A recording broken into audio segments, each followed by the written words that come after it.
the steering's all fucking sloppy in this TJ here. And I think it's the steering shaft, which has got a lot of play in it. When you have big tires and a lift, which this has a little lift, but it's got big tires, these shafts wear out and your steering gets sloppy, so this is a pretty routine swap. That goes through the firewall right there. Comes out right here and goes down to this little, here's this U-joint, and it's got a bolt on the side there, and that's how it connects to this guy, this shaft right here. And then there's this bearing here, but that's on the next shaft. And at first glance it looks like it might be the right part, so we'll pull off the old one and see if they match. It turned out my steering wheel wasn't straight, so straighten your steering wheel, and now that puts this bolt right on top here, which makes it easy to get at. Makes it easier if you take your door off too, then you're not walking around it all the time. Oh fuck. Oh fuck. There we go.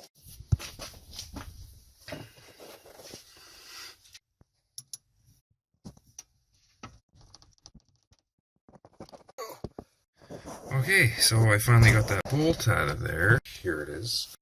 Before I start yanking that shaft off, I'm just going to center my steering because I kind of turned it so I could get better access to that bolt. This is really not ideal, but okay, so just get it centered. And what a lot of guys will do is they'll use their seat belt and they'll put it through here. They do that because if you spin this when the shaft is disconnected, there are components inside the steering column. I believe there's a clock spring. If it spins, there's a good chance it's going to break it or damage it, and then you got to pull your wheel off and replace other shit. So don't do that. There, like that. So yeah, that should keep that from spinning. Okay, so now that those bolts are out, it's got like a slipper shaft on it. So if I can get that off, yeah, awesome. Push this up, and then let's go inside. Should be able to push this guy off too. Well, there it goes. So, at the firewall, this rubber boot right here just pops off of there. And then we pull this out. Just like... Okay, so with only a little bit of screwing around, I was able to pop it out of the firewall, and let's compare it to the new one. So here we go. So here's the new one. Also, keep the bolts you pull out, because the new one didn't come with any. Mine are in good shape, so I'm going to keep them. But if yours are all, you know, fucked and rounded off or whatever, maybe replace them. Go pick up some good ones. Or underneath the front here, here's my steering box. Here's the shaft. Well, she's definitely dickered. So, after pondering how I was going to get that bolt off of that shaft, because it's on the top, it looks like I can get to it right through my grill. Right there, that's that bolt on that shaft.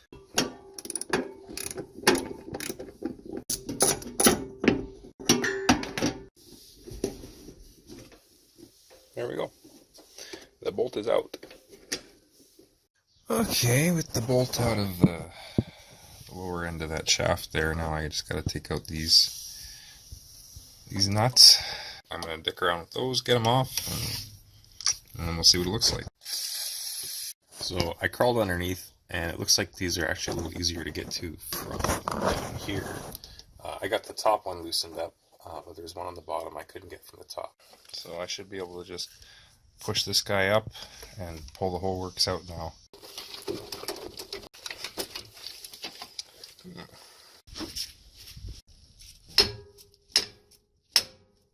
So she's jammed in there pretty good.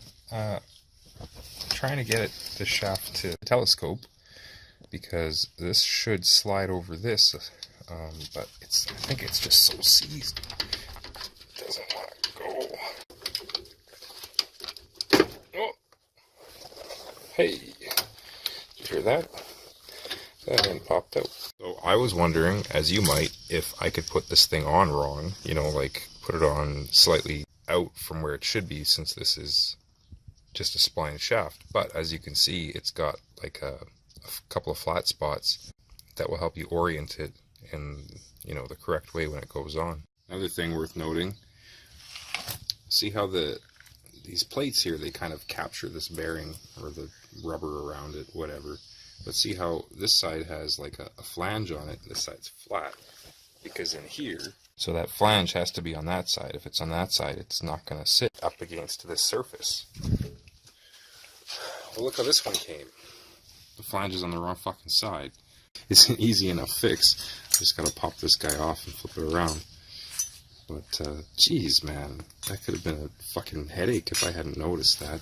So, pay attention to how that thing's put together. It might be fucking wrong, like mine is. This whole thing just slipped right off, and I flipped it around and slid it back on. You be careful when you're doing that, because the needle bearings are inside there, and if you're not careful, you can knock them out and make a mess, and then it's a pain in the ass.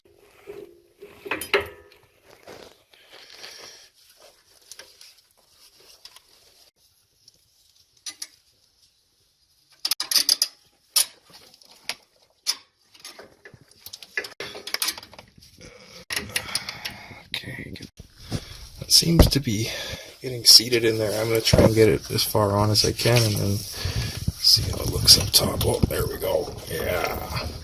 Just needed a wiggle. Yeah, get that sucker bottomed out as far as you can.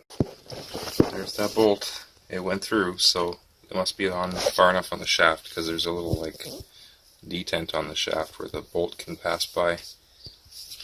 Cool.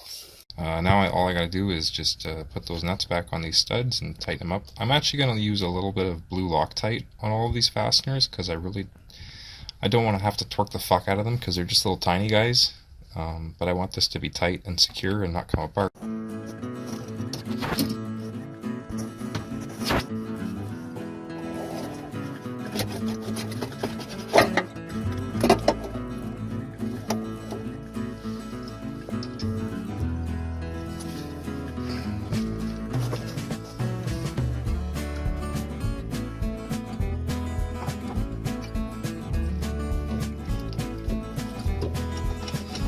Doing this end here, it's, in my case, it was a real pain to get on. You gotta really fight with it, and the piston, you know, that's in the shaft, the slipper, it fights you too because it's all stiff and new. So you gotta really wiggle the fucking thing and push on it and try and work it up. I learned the hard way that you're able to put it on, you know, not square, unlike the other end, the steering box, not square, whatever, not aligned right, because if you don't align it perfect, the bolt won't go through because there'll be a spline in the way, and yeah, so then you got to fight it to get it off and line it up. But all you got to do is get your head under here, which is fun all on its own, and you can just wiggle the wheel to adjust that shaft so it lines up, and then you can fight to get it on. Push this rubber boot back over the sleeve on the firewall, and then go back and double check that you've snugged up all your fasteners. And that's it. You're done. So I really appreciate you taking the time to watch this. If you're still watching it, you really should just give this video a like. And if you're not subscribed, then please, you know, feel free. It doesn't cost you nothing. And the more the merrier around here. Have yourself a fine day.